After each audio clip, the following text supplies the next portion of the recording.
నమస్కారం.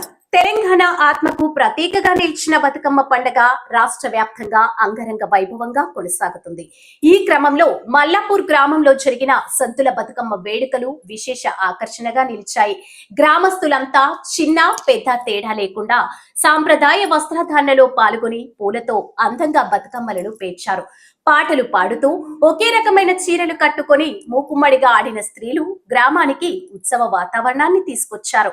ఆనందోత్సవాల మధ్య గ్రామంలోని చెరువులో బతుకమ్మలను నిమజ్జనం చేయడంతో వేడుకలు ఘనంగా ముగిశాయి. తదుపరి రోజు గ్రామస్తులు జమ్మి చెట్టుకు పూజలు నిర్వహించి పరస్పరం ఆలింగనం చేసుకుని దసరా శుభాకాంక్షలు తెలుపుకున్నారు. తెలంగాణ సంస్కృతి సాంప్రదాయాలను ప్రతిబింబించే ఈ బతుకమ్మ పండుగతో మల్లాపూర్ గ్రామం పూల పండగ వాతావరణంగా మారింది. తెలంగాణ సంస్కృతి సాంప్రదాయాలకు అర్థం పట్టిన బతుకమ్మ వేడుకలు మరోసారి మన సాంప్రదాయ శోభను ప్రపంచానికి చాటి చెప్పాయి.